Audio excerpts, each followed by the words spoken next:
मंडी से आपका ticket final हुआ है। सबसे पहले तो एप्पल न्यूज़ की ओर से आपको बहुत बहुत बधाई। किस तरह की रणनीति आगे रहेगी? अब जो जिम्मेवारी मुझको कांग्रेस पार्टी ने दी है उसके लिए मैं उनके नेतृत्व का, सोनिया गांधी जी का, राहुल गांधी जी का बहुत बहुत आभार प्रकट करती हूँ कि उन्होंने मुझे इतना बड़ा क्षेत्र है इसकी जिम्मेवारी मुझे दी है। तो मुझे पूर्ण विश्वास है कि हम लोग रात दिन मेहनत करेंगे, रात दिन प्रयास करते हैं। सभी जितने भी पार्टी के कार्यकर्ता हैं उनमें भी बहुत जोश है इसलिए क्योंकि राज साहब ने उनके क्षेत्र में काम किए हैं, उनका नेतृत्व उनको सदा मिलता रहा। व्यक्तिगत तौर पे भी हर एक व्यक्ति उनसे जुड़ा था, तो वो चाहते हैं कि आज वो हमारे बीच नहीं है। तो ये एक मौका है जब हम उनका ऋण उतार कर एक वोट के माध्यम से हम उनके प्रत्याशी को जिताकर भेजेंगे। मंडी देश की दूसरी सबसे बड़ी पार्लियामेंट्री है और तीसरी बार आप चुनाव लड़ने जा रहे हैं, तो किन मुद्दों को लेकर जो प्राथमिकता के तौर पर आप चुनाव में उतारेंगे? सबसे बड़ी बात तो यह है कि केंद्र सरकार की जो नीतियां हैं, चाहे महंगाई का मुद्दा है, चाहे बेरोजगारी का मुद्दा है, ये बहुत बड़े बड़े मुद्दे हैं जिनका अगर मुझे मौका मिला तो केंद्र में जाकर उन मुद्दों के ऊपर चर्चा करने का, उस पे अपने प्रधानमंत्री जी को भी अवगत करेंगे कि लोग कितने निराश है और बड़ी उम्मीद से उन्होंने उनको कितनी बार मौका दिया देश का प्रतिनिधित्व करने का। तो उन्हें आशा थी कि हमारे लोगों को बेरोजगारी की समस्या को ध्यान में रखते हुए हमारे नौजवानों को रोजगार मिलेगा, पर उसमें भी कोई खास पहल नहीं उनकी तरफ से हो पाई है। तो ये कुछ मुद्दे हैं जिसपे उनसे चर्चा करने का मुझे मौका मिलेगा तो मैं अवश्य इन बातों को केंद्र सरकार के समक्ष रखूंगी।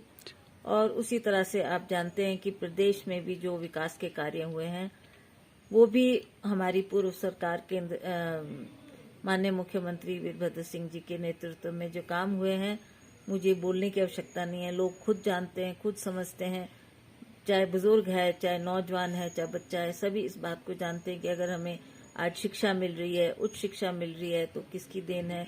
केंद्र जो हमारे शिक्षा के क्षेत्र में काम हुए हैं, स्वास्थ्य के क्षेत्र में काम हुए हैं, इतनी सड़कें अब हमारी हर पंचायत सड़क से जुड़ गई है, जो कि मैं समझती हूँ एक बहुत बड़ा काम हमारी पूर्व सरकार ने किया है। तो ये कुछ बातें हैं जो हमें लोगों के सामने ले जानी है। और जहाँ तक विकास की बात है, वो मैं समझती हूँ हर एक इंसान इस बात को समझता है। सत्ता बनाम विपक्ष, आपकी सीधी लड़ाई सरकार से है जी, तो कितना बड़ा चैलेंज मानते हैं? वो तो ही है, केंद्र में भी इनकी सरकार है, यहाँ पर भी जयराम जी के प्रतिनिधित्व में सरकार काम कर रही है।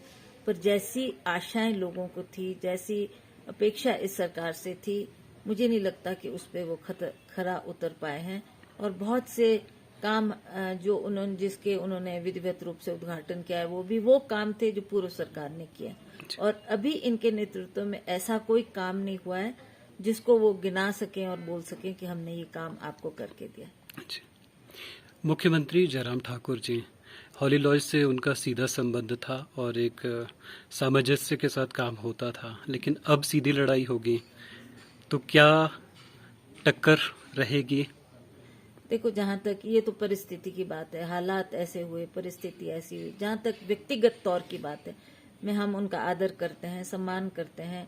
उन्होंने हर पहलू पर जो भी हमने अपनी समस्या उनके समक्ष रखी, उसका उन्होंने उन कामों को करके दिया है, उन समस्याओं का समाधान करके दिया है। और आप जानते हैं कि जब माननीय वीरभद्र सिंह जी ने हमारे बीच में रहे, जब वो बीमार भी रहे, तब भी उनका बड़ा सॉफ्ट कॉर्नर था। वो चाहे अस्पताल आए, चाहे हॉली लॉज आए और रामपुर तक वो पहुंचे और हर कार्यक्रम में उन्होंने भाग लिया। उसके लिए हम व्यक्तिगत तौर से उनके बहुत बहुत आभारी हैं और हमें बहुत खुशी है कि उन्होंने इतना समय देकर हमारे लोगों का भी दिल जीता है। लोग बहुत खुश हुए कि उनको इतना करने की आवश्यकता नहीं थी, परंतु फिर भी आउट ऑफ द वे जाकर जयराम जी ने ये सब काम किए, उसके लिए हम उनके आभारी हैं। और जहाँ तक राजनीति की बात है, ये बात ठीक है कि वो दूसरी पार्टी से, हम दूसरी पार्टी से। जब चुनाव सामने आ जाता है तो हमें अपनी अपनी पार्टी की बात एक दूसरे के समक्ष रखनी पड़ती है और उसी के आधार पर हम इलेक्शन लड़ते हैं। देखा जाता है कि चुनाव में व्यक्तिगत तंज कसे जाते हैं, तो क्या इस बार भी चुनाव में वो तंज होंगे या फिर विकास बनाम विकास ना होना ये रहेंगे? जहां तक मेरी अपनी बात है, मैं तो कभी भी, मैंने पहले भी 2 बार लोकसभा का चुनाव लड़ा है, मैंने कभी भी जो भी मेरे प्रतिद्वंदी थे, मैंने कभी उनके ऊपर ना कटाक्ष किया, ना कोई उनके बारे में ऐसी बात पब्लिक के सामने रखी। वो व्यक्तिगत तौर पे उतरना और उस स्तर से नीचे गिरना, मैं समझती हूँ ये राजनीति में ठीक बात नहीं है।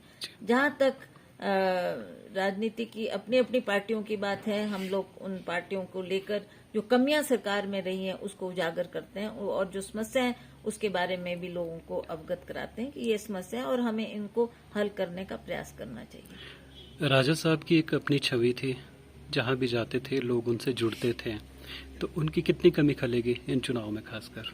इस चुनाव में तो है ही है, पर मैं समझती हूँ इस कमी को हम सदियों तक, कई पुश्तों तक दूर नहीं कर सकते, क्योंकि जो उनका एक व्यक्तिगत प्यार हर व्यक्ति से, हर क्षेत्र से, हर इलाके से, चाहे वो गरीब है चाहे अमीर है, सबकी समस्याओं को सुनते थे, सबका समाधान करते थे, वैसा तो मेरा अपना मानना है कि ऐसा व्यक्ति ना कभी हुआ, ना कभी आने वाले कई 100 साल तक नहीं हो सकता। जिस तरीके का उन्होंने नेतृत्व दिया, और इतनी बड़ी कुर्सी पे बैठने पर भी उन्होंने कभी भी इस बात का उनको घमंड और गुरूर नहीं रहा कि मैं एक मुख्यमंत्री हूँ, मैं आम आदमी से की भी वो बात सुनते थे, एक आम आदमी की समस्याओं का भी वो समाधान करके देते थे। तो ऐसा समझती हूँ कि इस खास करके ये जो चुनाव हम जिसका सामना करना जा रहे हैं, उसमें सदा उनका बहुत बड़ा अहम योगदान रहा, और उन्होंने बढ़ चढ़ के हमारी पार्टी के लिए काम किया, और उसी के आधार पर हम जनता के दरबार में जाकर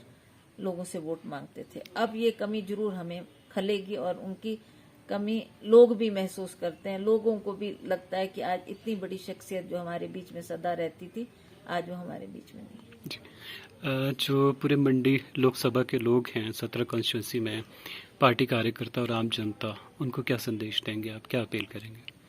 मेरा तो सभी जितने भी 17 हलकों के लोग हैं, हमारे पार्टी के कार्यकर्ता हैं, मेरे उनसे हाथ जोड़ के ये निवेदन है कि हमारे पास बहुत कम समय है, और बहुत दुर्गम क्षेत्र और बहुत दूर दराज के क्षेत्र हैं। 10 हलके मंडी के हैं, कुल्लू, मनाली, रामपुर, और उसी तरह से लाहौल स्पीति का क्षेत्र है, किन्नौर का क्षेत्र है, पांगी भरमौर का क्षेत्र है। तो मैं समझती हूँ ये 18-19 दिन जो हमको मिले हैं, ये बहुत कम समय है। मैं एक कैंडिडेट होने के नाते हर क्षेत्र में मेरा जाना संभव नहीं हो पाएगा, पर मुझे विश्वास है कि हमारा हर एक पार्टी का कार्यकर्ता, चाहे वो महिला कांग्रेस है, चाहे यूथ कांग्रेस है, NSUI है, हमारे पार्टी के वर्कर्स हैं, वो सभी इस काम को अपना चुनाव समझ के इसमें काम करें और अपना अपना योगदान दें, ताकि हम भारी बहुमत से हर क्षेत्र से जीत हासिल कर सकें। जी। जीत को लेकर कितने आश्वस्त हैं आप? मुझे लगता है कि जिस तरीके का काम हुआ है पहले कांग्रेस की सरकारों के द्वारा, वो भी लोगों के सामने है। जो 4 साल ये बीजेपी की सरकार को मिले हैं, वो भी लोगों के सामने। तो लोग खुद ही उस बात को देख रहे हैं और खुद ही जानते हैं कि कौन सक्षम है, कौन हमारे विकास आगे बढ़ा सकता है, कौन हमारी बेरोजगारी को दूर कर सकता है, कौन हमारी महंगाई के ऊपर लगाम लगा सकता है। तो इन सब बातों को उन्होंने पिछले 2 जो चुनाव हुए उसमें आदरणीय हमारे प्रधानमंत्री नरेंद्र मोदी जी से लोगों को बहुत सी आशाएं थी, बहुत उपेक्षा थी कि वो शायद हमारे लोगों की ये समस्याओं को दूर करेंगे, पर आज उसके विपरीत हो रहा है। आप देखेंगे महंगाई कहाँ से कहाँ पहुंच गई, और उसी तरह से बेरोजगारी के ऊपर इन्होंने कोई ध्यान नहीं दिया, और हमारे नौजवान हैं वो जगह जगह भटक रहे हैं रोजगार चाहने के लिए, पर उनको कहीं भी कोई मदद नहीं इसमें मिल रही। तो मैं समझती हूँ कि इन्हीं बातों को लेकर आज लोग ये अंततः ये निर्णय पर पहुंचे कि हमें कांग्रेस की सरकार को दोबारा सत्ता में लाना है, ताकि हमारी इन समस्याओं का समाधान हो सके।